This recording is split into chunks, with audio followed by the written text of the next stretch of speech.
My name is Walter Hayes. I am 68 years old, and for most of my life, I believed that if you loved your family deeply enough, they would never force you to defend your own worth. I learned how wrong I was while standing in my daughter-in-law's brand new living room with a glass of wine in one hand and my phone in the other. On the screen was an email I could not explain away. The deposit I had paid for my senior living apartment with my own money had been canceled. The message said the cancellation had been requested by a family member who believed I needed to be taught responsibility. My daughter-in-law thought she had taught an old man a lesson that afternoon. In a way, she had. It simply was not the lesson she intended. The relatives, neighbors, and friends gathered in that beautiful house had no idea what the next 20 minutes were going to reveal. The decision to move had been entirely mine. I made it at my own kitchen table on a quiet Saturday morning, while a cup of coffee went cold beside me. Maple Court was a senior living community, about 20 minutes outside town. It had a garden path, a small fitness room, and a library that, according to the residents, nobody used nearly as much as they claimed. I had driven out there 3 separate times before I allowed myself to admit that I wanted it. I was not ill. My mind was sharp. My knees complained when I climbed stairs, but that was the worst of it. What I wanted was simple. I wanted to live somewhere the lawn seemed to cut itself, and the people next door knew my name. I wanted to stop wandering through a house built for a family that had grown up and moved on. So I went back to Maple Court, sat across from a kind administrator named Judith, read every page of the agreement twice, and signed it. Then I wrote a check for $9,500 to reserve the apartment I had chosen, the one with morning light pouring through the front windows. I told my son first and then his wife. I remember choosing my words carefully at Sunday dinner, as though I were setting something fragile on the table. I put a deposit on a place, I said. It is called Maple Court. My daughter-in-law, Vanessa, smiled, but the smile did not reach her eyes. Dad, that is a huge step. Have you really thought it through? For 2 years, I answered. My son, Nathan, said nothing. He pushed peas around his plate like a child trying to disappear. I'm not asking permission, I told them. I'm letting you know what I decided. The table went quiet. Vanessa reached for the salad with studied casualness. We will see, she said. At the time, I treated those 2 words as concern. I should have heard the warning inside them. I believe the most difficult part had been making the decision to move. I had no idea someone sitting in that kitchen was already thinking about how to undo it. You learn a family through small moments, the way a sentence lands and the way nobody corrects it. At that dinner, Vanessa controlled the table with a bright voice that often hid a sharper purpose. Nathan sat beside her at 39 and somehow looked smaller in his own home. Did you complete all those forms by yourself? Vanessa asked while passing the bread. Those contracts are complicated. There are pages and pages of fine print. I read them, I said. Are you sure you understood everything? Sometimes places like that hide things. We just do not want anyone taking advantage of you. She smiled toward the rest of the table as she said it, inviting everyone to agree with the image she had created. I had spent 30 years balancing books for a manufacturing company and had found errors that saved it enormous sums. Yet, at her table, I had become an old man who might not understand paperwork. Nathan said, "She is only looking out for you, Dad." I know what she is doing, I replied. Later, Vanessa mentioned that she was helping manage the grandchildren's birthday money in an account only she could access. While drying dishes, I saw a capable man reflected in the window who had accepted being spoken to like a child, because keeping the peace seemed easier. From the other room, Vanessa called, "We only worry about you making such big decisions alone, Dad." I set the towel on the counter. I was beginning to question whether worry was the right word. Maybe worry was simply the costume something colder wore when it wanted to appear respectable. To understand why that dinner mattered, I have to go back 8 years. Nathan and Vanessa had found a house they loved and could not quite afford. They were newly married, hopeful, and stretched thin. My wife, Margaret, was still alive then. She was strong, practical, and generous, almost to a fault. They are young, she told me. Let us help them get established. So we did. Margaret and I created a trust containing $340,000. Its purpose was to cover Nathan and Vanessa's mortgage payment every month. We considered it a gift, a way to let our son build a stable life without being crushed by housing costs. We sat in our attorney's office and signed the documents together. Margaret shook his hand afterward with the quiet satisfaction of someone who believed she had done something good. Our attorney was Samuel Whitaker, a careful man who chose his words precisely. He looked at me over his glasses and repeated one word to make sure I understood it. Revocable, he said. Walter, this trust is revocable. That matters. I knew exactly what the word meant. A revocable trust could be changed, suspended, dissolved, or reclaimed by the person who created it. At that time, Margaret and I controlled it together. After she died, the authority became mine alone. Margaret had been gone for 3 years, and the trust was now mine to continue, or end. My family never fully absorbed that distinction. To them, the trust simply existed, reliable as the weather. Vanessa especially described it in a way that always bothered me. It is Nathan's inheritance, she would say. It is already his, as though Margaret and I had merely been holding money that belonged to them. As though generosity, once offered, became a permanent debt the giver was required to keep paying. For years I did not correct her. I told myself the terminology did not matter, because the mortgage was being paid and my son had a home. I was wrong. The difference between a gift and something that could be taken back was about to matter more than anyone in that family understood. People treated my interest in Maple Court as if I were surrendering. It was the opposite. Margaret and I had bought our house when we were 30. We raised Nathan there. We painted the same hallway 4 times. And every color seemed to belong to a different decade of our life. After Margaret died, the house became larger and quieter at the same time. I did not know a place could do both until I lived through it. At night, I wandered from room to room. I heard the furnace click and sometimes pretended the sound was footsteps. The silence had weight. At 3 in the morning, it could press against my chest until breathing felt like work. I did not want to spend the rest of my life alone in a house full of echoes. I wanted mornings with other people. I wanted a coffee group, neighbors who noticed whether my lights came on, and a reason to leave my front door besides groceries and appointments. My friend Elaine had moved to Maple Court the year before. One Tuesday, she called me laughing about a chair yoga instructor who had fallen off his own chair. "Walt," she said, "just come look. That is all I am asking." So I went. Standing in the apartment with the morning light across the floor, I felt something I had not felt since Margaret died. For the first time in years, the future looked like a place I might actually want to reach. Elaine and I walked the garden path afterward. "You are not running away," she told me. "You are moving towards something." That was exactly right. I was not giving up my independence. I was protecting it by choosing where I wanted to live before someone else decided for me. Everything had been arranged. The deposit was paid. The final papers would be ready for my signature in 2 weeks. I only had to get through one more family gathering first. Vanessa's housewarming party that Saturday. I expected an easy afternoon. There would be cake, polite conversation, compliments about the new house, and an early exit. Looking back, the warning signs had already appeared.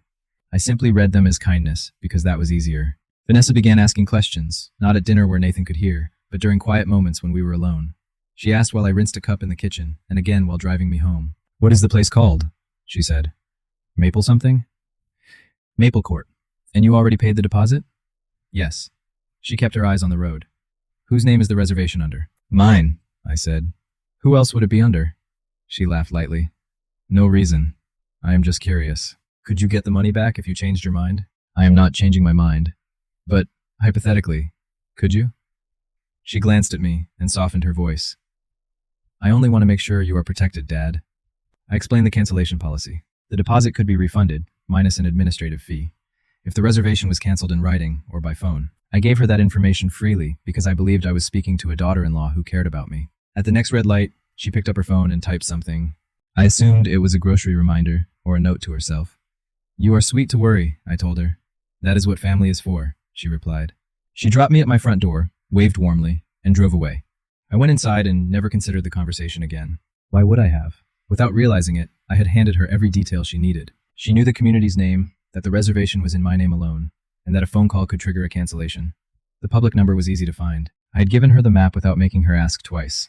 I just could not imagine what she intended to do with it. I discovered the other half of the situation by accident. The week before the housewarming, Nathan asked me to return a casserole dish. No one was home, so I used my key, placed the dish on the kitchen counter, and noticed 2 open envelopes lying beside it. I am not proud of reading someone else's mail. I had no intention of snooping, but the first envelope was already open and facing upward, and the bank's name was printed clearly across the top. It was an overdraft notice. Beneath it lay a second open letter warning about a missed payment on a line of credit. I should have looked away. Instead, years of accounting experience took over. I read enough to understand what the numbers were saying. Nathan and Vanessa were spending more than they earned. The beautiful house, 2 new cars, the catered party planned for that weekend, all of it was balanced on a wire that had started to fray. Underneath that unstable lifestyle was one steady payment that never failed. Every month, their mortgage was covered automatically. The money came from the trust Margaret and I had created. My trust. I sat at their kitchen table and understood something I wished I had not. Vanessa did not merely want me nearby. She needed me to remain dependent. A father-in-law who supposedly could not manage his own affairs was a father-in-law who would never sit down with an attorney and review a trust. He would never ask whether a gift should continue. If the old man stayed small, the money stayed safe. I returned the letters exactly as I had found them. Then, I drove home, with both hands steady on the wheel, while a cold kind of clarity settled inside me. 2 days later, I would walk into Vanessa's housewarming knowing what I knew, and she would have no idea. On the morning of the party, I was ironing a shirt when my phone buzzed. I nearly ignored the email until I saw the sender, Maple Court Senior Living. I set down the iron and read the message while standing in the middle of my kitchen. "Dear Mr. Hayes, this message confirms that the cancellation request for your apartment deposit has been processed. Per the request of a family member, your reservation has been released. A partial refund, less the administrative fee, will be issued within 10 business days." I read it 3 times. The words did not change. A cancellation request had been processed, but I had never made one. The message specifically referred to a request from a family member. I had one daughter-in-law, and she had spent the previous week asking exactly how cancellations worked. My first instinct was to call Maple Court and demand an explanation. My second was to call Nathan. My third was to confront Vanessa immediately. I did none of those things. I unplugged the iron, sat at the table, and made myself breathe. I was expected at the housewarming in 3 hours. The entire family would be there. If I called in anger, Vanessa would describe me as confused or emotional, the very man she had already trained everyone to see. They might believe her instead of me. So I decided to go. I would watch her in the environment she controlled, surrounded by the people for whom she performed. I would find a private moment, ask what she had done, and give her an opportunity to tell the truth. I hung up my shirt and chose the rest of my clothes carefully. The email remained on my phone, and the phone felt like a stone in my pocket during the entire drive. 3 hours later, I would be standing inside her new living room, the room where I was about to learn exactly how far she had gone. The house was beautiful. Warm lights crossed the patio, a caterer carried small appetizers, and wine covered the kitchen island. The living room looked staged for a magazine. Nearly 40 people filled it. Vanessa's friends, new neighbors, Nathan's coworkers, and the relatives whose reactions mattered most. My older sister-in-law, Lorraine, stood near the fireplace, sharp-eyed at 72 and missing very little. Vanessa moved through the room in pale green silk, the perfect hostess. She touched people on the arm, laughed at the right moments, and made every guest feel briefly important. "Dad?" she called when she noticed me, loud enough for nearby people to hear. "You made it." She crossed the room and kissed my cheek, though her lips barely touched my skin. "Beautiful home," I said, and I meant it. The house was beautiful. I also knew, almost to the dollar, what kept it standing. "We are so blessed," she said, with one hand over her heart. The email remained in my pocket. I could feel the edge of my phone against my leg. Vanessa guided me toward the relatives. I accepted a glass of wine I did not intend to drink. Lorraine looked me over and said, "You are holding up well, Walter." "I am holding up just fine," I answered. I intended to pull Vanessa aside during the first hour, speak to her quietly in a hallway, and give her a chance to explain herself before anyone else became involved. I never got that chance. Before I could ask a single question, she decided to tell the entire room a story about me. It happened after dessert. The cake had been cut, and people stood in loose circles with small plates balanced in their hands. Vanessa raised her voice the way a practiced hostess does when she is about to share something amusing. "You have to hear this," she said, touching Lorraine's arm and drawing several others into the conversation. I was standing close enough to be included. That was intentional. "Dad here almost moved into one of those retirement places," Vanessa said, smiling at me as if the memory were affectionate. "Can you imagine? He put down this enormous deposit before any of us even knew." A ripple of polite interest moved through the group. Lorraine raised an eyebrow. Vanessa continued. "We finally talked him out of it. He almost threw away his savings on a place he does not need. Thank goodness someone was paying attention." People laughed softly, the kind of laughter meant to feel warm and harmless. I held my dessert plate completely still. "Someone has to look out for him, right?" Vanessa said as she squeezed my shoulder. "We worry." In that moment, I understood the full design. She had not merely canceled my deposit. She had canceled it and then created a public explanation in which the cancellation was an act of love.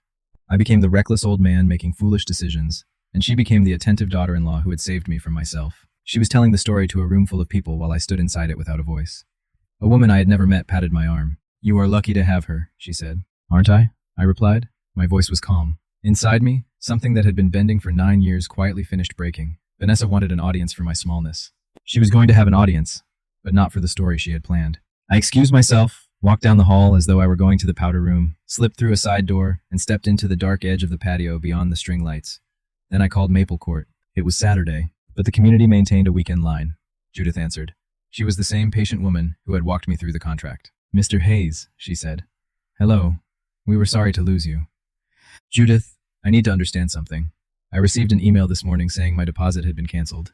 I never requested that." There was a pause, followed by the sound of keys. "Let me open your file." Party noise seeped through the wall behind me. Someone laughed. A cork popped. Then Judith spoke more slowly. "I have it here. We received a phone call last week from a woman who identified herself as your family representative. She said you had decided against moving and that you were not, and I am reading her wording, in a position to be making decisions like this anymore." The sentence reached me one word at a time. "Did she give her name?" "No," she declined. "She said she was speaking on behalf of the family. We followed our procedure by sending the written confirmation directly to you, which is the email you received." "I understand."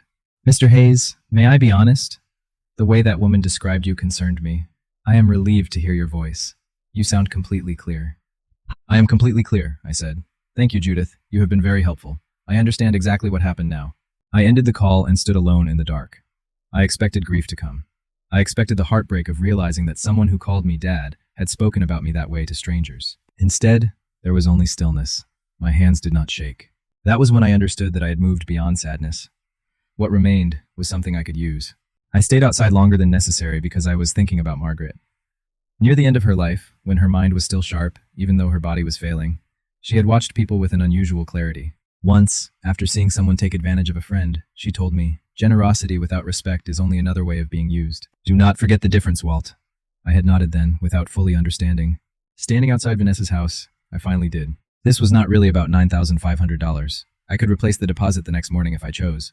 Money was not the injury. Vanessa had reached into my life, taken a decision that belonged only to me, and erased it. Then she had stood in front of 40 people and described that violation as love. She genuinely believed I did not have the right to choose where I would spend the next years of my life. She believed a grown man with a sound mind needed to be managed, corrected, and kept close. More importantly, believing that was useful to her. As long as I was treated as incapable, I was less likely to review the trust.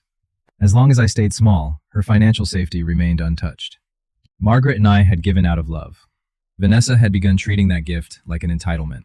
Those were not the same thing. Through the window, I could see her refilling glasses and laughing at the center of a house she could not afford without my money. I made a decision in the dark, and I made it without anger. I would not make myself smaller again, not to preserve peace, and not to protect anyone else from the consequences of their own choices. The only question was what action would make the truth impossible to ignore. Then the answer came to me in the form of one name, Samuel Whitaker. Samuel had handled our legal affairs for 20 years. He prepared our wills, reviewed the purchase of our home, and created the trust 8 years earlier in an office lit by green-shaded lamps. He was over 60 now, but still working, still careful, and still incapable of saying more than he meant. The last time I saw him had been at Margaret's memorial. He took my hand and said, "Whatever you need, Walter the Trust. The estate, any of it is yours to manage now. You call, and I act." At the time, grief had made practical information almost impossible to hear. Yet those words remained somewhere in my memory, and now they returned intact. "It is all yours to manage now." Revocable, Samuel had said twice when we created the trust. It was a trust I could change. It was a trust I could close. I took out my phone and found his contact. He had given me his personal number for emergencies. My thumb rested above his name while I wondered whether this counted as one. It was Saturday evening. He might have been eating dinner with his family or spending time with grandchildren. Then I heard Vanessa's reported words again. "He is not in a position to make decisions like this anymore." I thought about 40 people laughing at a story in which I was the foolish old man, and about the mortgage payment I had the authority to stop. I pressed Samuel's name. He did not answer, so I left a brief message asking him to call me back because the matter was important. Then I did one thing before taking any further action. I gave Vanessa a chance. One chance. I found her in the kitchen, arranging cheese on a board no one needed. "Vanessa," I said, "may I speak with you privately?" She followed me into the pantry, still wearing the pleasant expression she used for guests. "Everything all right, Dad?" "Maple Court contacted me today. Someone canceled my deposit. That person claimed to represent the family and said I was not competent to make my own decisions." For the smallest moment, something moved across her face. Then the smile returned, wider than before. "Oh, that," she said. "Dad, I did it for you. You were about to make a terrible mistake. Someone had to step in. You called on my behalf without permission. You lied about my state of mind. I protected you." Her voice rose slightly. "Why do you always make me the bad person? I am the only one who actually pays attention to what you are doing. I am asking you to correct it. Call Maple Court, tell them the truth, and apologize." She gave a short, sharp laugh. "I am not apologizing for caring. Honestly, this reaction is exactly why we worry about you. You get an idea in your head and refuse to let it go." There it was. No regret, no recognition that she had crossed a line. She would do the same thing again and call it concern. That was all I needed to know. She sighed and said, "Dad, do not be dramatic. Come have cake." I walked out of the pantry without arguing. Behind me, I heard her smooth her dress and prepare her face before returning to the guests. She had told me plainly that she believed she had the right to do it again. I stopped asking for understanding. Reconciliation required remorse, and she had none. What came next would be consequence, not negotiation. I found Nathan near the bookshelf, pretending to study the titles. "Dad, are you all right?" he asked. "You look pale." He had Margaret's eyes and none of her quiet steel, or so I had believed. Over the years, I had watched him make himself smaller to avoid conflict with his wife. Still, sometimes I could see the boy I raised behind all that silence. "Nathan, I need to ask you something, and I need an honest answer." "Okay." "Did you know Vanessa canceled my deposit at Maple Court?" He blinked. "What?" "No. Dad, you canceled it. Vanessa said you changed your mind. She told me you decided it was too expensive." I watched that explanation land on him and fail to fit. "I did not change my mind," I said. "I never called them. Someone contacted Maple Court, claimed to speak for the family, and told them I was not capable of deciding for myself." Nathan's expression moved from confusion to recognition, and then to something close to fear. "That cannot be." She would not. He stopped because even he could hear how uncertain he sounded. Call Maple Court on Monday, I told him. Ask them what happened. Dad, his voice cracked slightly. I did not know. I swear I did not know. I believe you. And I did. He looked across the room at Vanessa. She was laughing with 3 guests, her head tilted back, entirely comfortable. I watched my son see his wife differently, perhaps for the first time in 9 years. The story she had been telling him began to loosen at the seams. What are you going to do? He asked. I did not answer because I did not yet know whether Samuel would return my call that evening. Then my phone vibrated. Samuel's name appeared on the screen. I excused myself and stepped outside again. Before answering, I looked through the windows at the oak floors, Stone Island, and lights the guests admired. For 8 years, the trust had kept that house standing. The irony was exact. Vanessa was celebrating a home I supported while telling people I could not manage my own life. Margaret and I had helped willingly, but a gift remains a gift only while the giver is free to choose it. When someone treats it as a right and controls the giver to preserve it, it becomes a leash. I was finished wearing one. My phone was still vibrating. 20 minutes earlier, Vanessa had canceled a $9,500 deposit because she believed I needed a lesson in responsibility. I was about to show her what $340,000 actually represented. I answered. Samuel, thank you for calling me back. I need to make a change to the trust tonight, if that is possible. Walter, he said, your message sounded serious. What happened? It is serious. I will explain the details on Monday. Right now, I want to stop the trust payments that cover Nathan and Vanessa's mortgage. I also want the remaining funds returned to me. There was a pause. I could hear movement on his end, as though he had sat down. All right, I want to be very clear because this is a significant decision. The trust is revocable. Since Margaret passed, you are the sole grantor. You have full authority to suspend distributions and dissolve the trust, which would return the principal to you. That is what I want. The mortgage payment would become their responsibility immediately. Are you certain? I looked through the window. Vanessa was lifting another bottle and laughing. I have never been more certain. Samuel's voice shifted into the precise tone he used when explaining a legal process. Here is what I can do tonight. I can place an immediate hold on the next distribution, effective now, and send you an email confirmation with tonight's timestamp. We will sign the formal dissolution documents on Monday. The hold means no further mortgage payment will leave the trust. Do it. Freeze all distributions, effective today. Done. I am sending the confirmation now. Then his voice softened. Walter, are you all right? This does not sound like you. I am better than I have been in years, I said. I will tell you everything Monday. I will be there. Take care of yourself. When the call ended, my phone chimed almost immediately. An email from Whitaker Law appeared. The subject read, Trust Distribution Hold, confirmed effective today. I read the message once, placed the phone in my pocket, straightened my shirt, and went back inside. Vanessa was preparing to make a toast. She tapped a fork against her glass until the room quieted, and everyone turned toward her beneath the warm patio lights. Nathan stood beside her, noticeably stiff. I just want to thank all of you for being here, Vanessa began. Thank you for celebrating this home with us. Family is everything, and in this family, we always take care of one another. Glasses lifted around the room. People murmured their agreement. It's a family, she said, who always takes care of each other. I stood at the edge of the circle and placed my untouched wine on a side table. The sound of glass touching wood was quiet, but several people looked toward me. I did not raise my voice. I had learned that a person rarely needs to when the truth is strong enough. Since we are talking about taking care of one another, I said, there is something everyone here should probably know. Vanessa kept smiling, but her eyes sharpened. Dad, is everything okay? Everything is fine, better than fine, but I think the family should understand who has been paying for this house. The room changed. The friendly silence became alert. Lorraine lowered her glass. Some of Nathan's coworkers exchanged glances. Vanessa laughed lightly. Dad, what are you talking about? This is not really the time. It is exactly the time. You brought everyone together, and earlier you told them a story about me. It seems fair that I finish it. 40 faces turned in my direction. I felt every one of them. My whole life, I had avoided scenes like this. I smoothed over conflict, accepted small insults, and confused quiet with peace. Not that night. I looked directly at Vanessa and allowed the silence to last one beat longer than was comfortable. 8 years ago, I said, my late wife Margaret and I created a trust containing $340,000. The purpose was simple. It paid the mortgage on this house every month so Nathan and Vanessa could have the home they wanted. Small sounds of surprise moved through the guests. Lorraine's eyebrows rose. That payment has arrived every month for 8 years, I continued. It came from a trust funded by me. This home all of you are admiring has been supported by that money from the beginning. Vanessa's smile vanished. Dad, that is private. Why would you say this here? This morning I learned that someone contacted the senior living community where I had reserved an apartment. That person claimed to represent my family, told the staff I was no longer competent to make my own decisions, and canceled my deposit in order to teach me responsibility. No one moved. Even the caterer stopped walking. So this evening, I called my attorney. The trust is revocable. It always has been. As of today, all mortgage distributions have stopped. On Monday, the trust will be formally dissolved. For one long moment, there was no reaction. Then the room seemed to breathe all at once. Vanessa's face went pale and then flushed red. He is confused, she said quickly, looking from guest to guest. Her laugh came out too high. Dad does not understand what he is saying. He gets mixed up. I turned toward her. I spent 30 years working beside a chief financial officer, Vanessa. I understand financial records better than most people in this room. I assure you, I am not confused. This time nobody laughed. Nobody touched my arm or told me how fortunate I was. Lorraine stared at Vanessa. So did the neighbors. So did Nathan's coworkers. For the first time that evening, no one was looking at me as though I were fragile.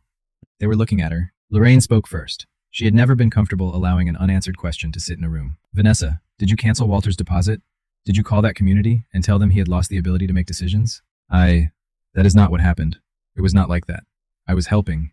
He was making a mistake. Did you do it? Lorraine asked. Yes or no? Vanessa opened her mouth, then closed it. The silence answered before she could.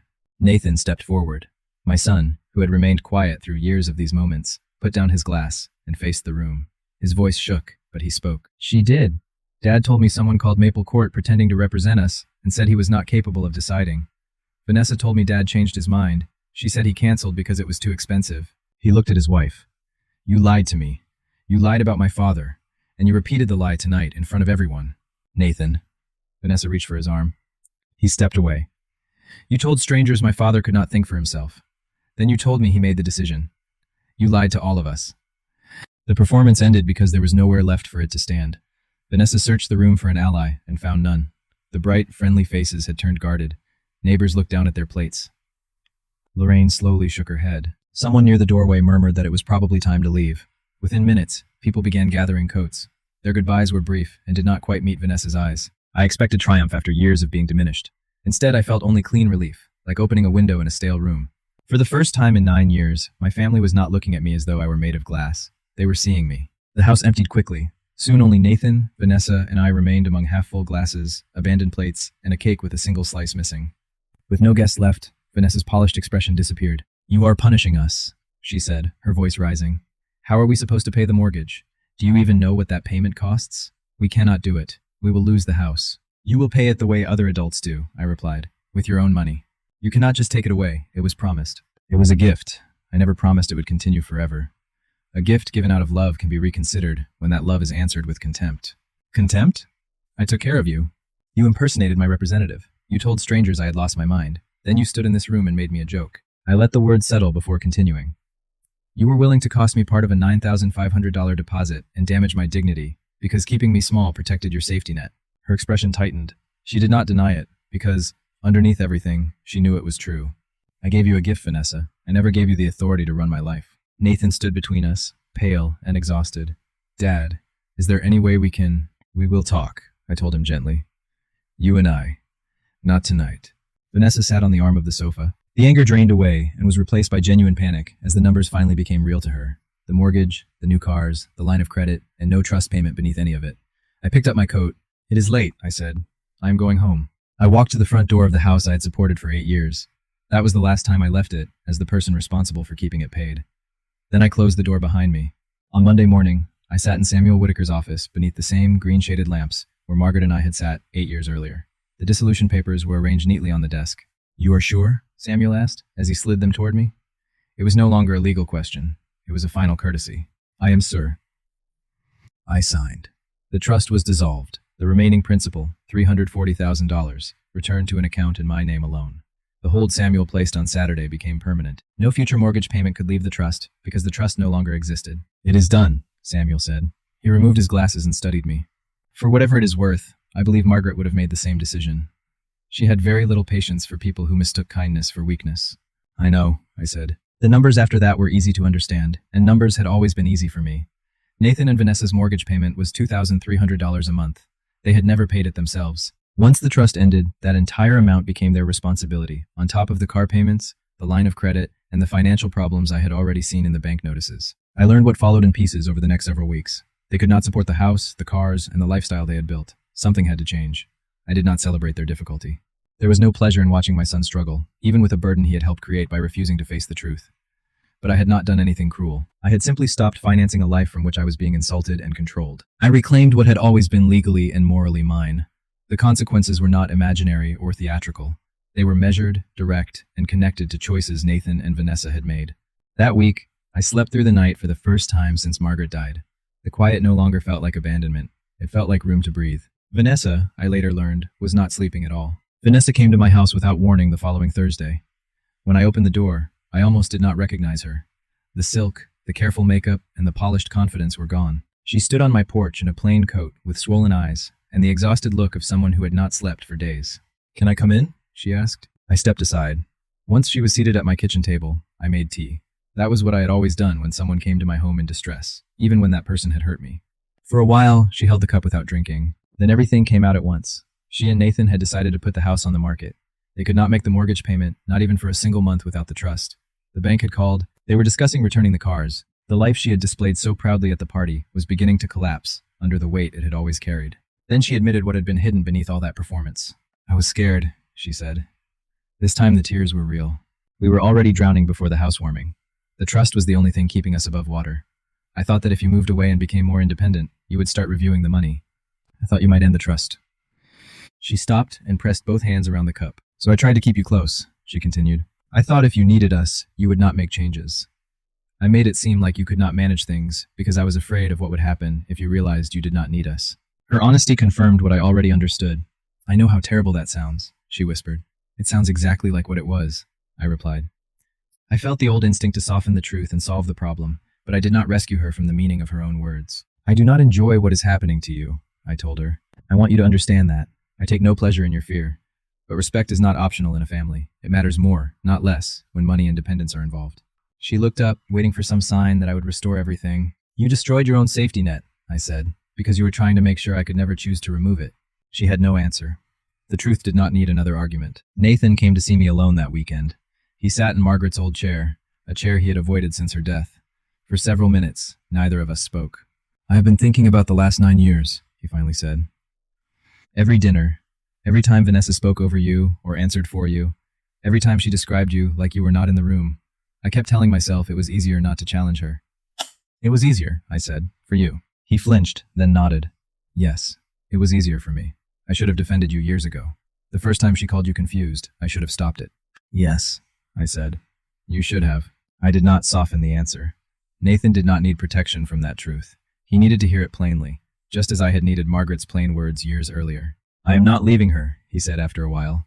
"I want you to know that. We are going to try to work through this. Counseling, finances, all of it." "That is your decision," I replied. "I will not tell you how to manage your marriage. But things are going to change." His voice became steadier, in a way I had not heard since he was young. "Any decision involving you goes through you. Vanessa does not speak for you. I do not speak for you. We ask you. If she has a problem with that, she deals with me." For a moment, I saw Margaret in him. Not because he sounded forceful, but because he finally sounded clear. "I should have said that years ago," he added. "You are saying it now," I told him. "That matters." Before he left, Nathan helped move a bookshelf I had ignored for months. It was a small thing, but relationships are rebuilt through small things. Then he hugged me, a real embrace rather than an obligation, and I held on a second longer. What happened next surprised even me, because I am not a vengeful person. I had no desire to watch my son fail or to leave his children unstable. A few weeks later, after the house had been sold and Nathan and Vanessa had moved into a smaller place they could actually afford, I asked them to meet me at Samuel's office. The three of us sat around the same conference table where the trust had been dissolved. "I have thought carefully about what happens from here," I said. "I am willing to help during the transition. I will provide limited support for a few months while you adjust to the new home and rebuild your finances." Hope appeared briefly in Vanessa's face. "But it will not be like before," I continued. "There will be no automatic flow of money while I am treated as a problem to be managed. Any support will be written down. Samuel will document every dollar. The agreement will have an end date, and it will include conditions." "Conditions?" Vanessa asked. "Yes. You will speak to me with respect. You will never again make a decision on my behalf without my knowledge and permission. And you will write a letter to Maple Court correcting every false statement you made about my competence. The letter will be signed and submitted in writing." She remained silent for a long time. Then she nodded. "Okay," she said. "I will." "Help is something I choose to give," I told her. "It is not something anyone has the right to take. That difference was always there, even when none of us wanted to acknowledge it. Samuel prepared the agreement. We reviewed it and signed. It was specific, documented, and dignified. No more invisible gifts disappearing into a household that resented the person providing them. No more assumptions. Everything was in the open. Across the table, Nathan met my eyes and gave a small nod. He understood what had changed. The authority over my life had returned to the place where it belonged, with me. There was one more thing I needed to do for myself. The following Tuesday, I drove back to Maple Court. The garden path looked the same. The underused library was still quiet. By an unexpected piece of good fortune, the apartment with the morning light was still available. Judith met me at her office door and shook my hand. "Mr. Hayes," she said warmly, "I was hoping we would see you again." "I would like to pay the deposit again," I told her, "for the same apartment, if it is still open." "It is," she pulled out the paperwork. "And this time, with your permission, I would like to add a security instruction to your file." She turned the screen so I could read the note. It stated that only Walter Hayes was authorized to make changes to the reservation or account. No third party, including a family member, could cancel, alter, or request information without my direct written consent. "After what happened," Judith explained, "we offer this protection to residents who want it. No one will be able to make that kind of change again without your permission." Something in my chest relaxed. I had not realized how tightly I was still holding the experience. "Yes," I said. "Please add it." I signed the new reservation with my own pen, in my own name, using my own money. The deposit was $9,500, paid by the man who had earned it through a lifetime of careful work. Afterward, Judith walked me to the apartment. The morning light was exactly as I remembered it, stretching across empty rooms that now felt less empty and more expectant. "When would you like to move in?" she asked. "As soon as you will have me." Elaine was waiting in the hallway because someone had told her I was coming. She wrapped her arms around me. "You came back," she said. "I came back," I answered. "On my own terms this time." That distinction made all the difference. 4 months later, I am writing this from my apartment at Maple Court, the one with the morning light. I attend a coffee group every Wednesday. On Sundays, I go to a book club that spends more time arguing than reading. Elaine lives 2 doors away, and most evenings we walk the garden path, complain about our knees, and laugh about everything else. I sleep through the night now, not occasionally, every night. Nathan visits often, and they are real visits rather than obligations. He brings my grandchildren, who race through my small apartment like a cheerful storm, and leave crumbs in places I did not know crumbs could reach. I love every one of them. Nathan sits with me, asks what I think, and waits for the answer. The son I feared I had lost is slowly finding his way back, not because I carried him, but because he has started standing on his own. Vanessa comes sometimes too. The relationship is careful, and it should be. Trust broken over years cannot be restored by one conversation, one cup of tea, or one apology. But she behaves differently. She asks, instead of assuming. She listens longer. She no longer performs concern in front of other people. She calls me Walter now, instead of using that hollow, public dad that once sounded more like a role than affection. Oddly, that small honesty means more to me. Nathan and Vanessa live in a modest house now, one their income can support. Nathan told me, almost with surprise, that paying their own way had been good for them. They stopped pretending. The smaller house felt more like theirs because they were responsible for it. I still help when I choose, under the terms we agreed to, with every amount clear and documented. There are no more gifts disappearing into resentment, and no more efforts to make me dependent so someone else can feel secure. The family did not break apart at the housewarming. What broke was something false, leaving room for something more honest and stronger. We are better now. People who hear the story sometimes ask whether ending the trust was too harsh. My answer is simple. Nathan and Vanessa did not become homeless. That was never going to happen, and I would not have allowed it. They sold a house they could not afford and bought one they could. They returned the leased cars. For the first time in their marriage, they sat down together and created a budget based on their actual income rather than the life they wanted other people to see. It was difficult for them. I will not pretend otherwise. But it was the kind of difficulty that asks people to grow instead of requiring someone else to shrink. They paid down the line of credit. The overdraft notices stopped. At 39 and 36, they learned something many people learn earlier. Carrying your own weight is hard, but there is dignity in it. Vanessa wrote the letter to Maple Court. Judith showed me a copy. It was brief, direct, and honest. She corrected every false claim she had made about my ability to think and decide for myself. I keep a copy, not because I enjoy remembering the conflict, but because there is comfort in seeing the record corrected. The grandchildren's birthday money also changed. The account only Vanessa could access was closed, and the funds were moved into proper accounts for the children, with Nathan able to review them as a second set of eyes. Lorraine called me the week after the party. "Walter," she said, "I am ashamed it took the rest of us so long to notice how you were being treated." "Good for you." Margaret would be proud. That was the one comment I kept close. Over time, every loose thread found its place. The imbalance in our family was not corrected through cruelty. It changed because one gift was revoked, and several difficult conversations finally happened in the open. For most of my career, I believed every account eventually revealed the truth if you looked closely enough. At last, the accounts in my own family were balanced. On the evening I finished writing all of this down, Elaine and I sat on the small patio outside my apartment. The sun was dropping behind the maple trees that gave the community its name. "Do you ever think about that party?" she asked. "Sometimes. Any regrets?" I considered the question honestly. Only that it took me 9 years, I said. 9 years of being spoken to like a child. 9 years of confusing silence with peace. At 68, I understand something I wish I had known at 50. Love is not self-erasure. You can love your family completely and still refuse to be treated as less capable or less human. Generosity is a gift, not a sentence. When someone decides your kindness belongs to them, you have handed them authority they were never meant to hold. A boundary is not cruelty. It is an honest form of love because it says, I care about you, but I will not disappear for you. The sun lowered behind the trees, and lights appeared along the garden path. They were the same warm gold as the string lights at Vanessa's housewarming, but they felt softer now. These lights belonged to the life I had chosen. Elaine nudged my shoulder. You are smiling. Am I? You are. She was right. I did not lose my family that night. For a while, I feared I had. In the end, I taught them how to keep me in their lives by respecting the person I had always been, the man who had quietly supported them, loved them, and waited far too long to insist on being seen. I had been there the entire time. It took one canceled deposit, one honest decision, and 20 minutes in a crowded living room for everyone else to finally understand it.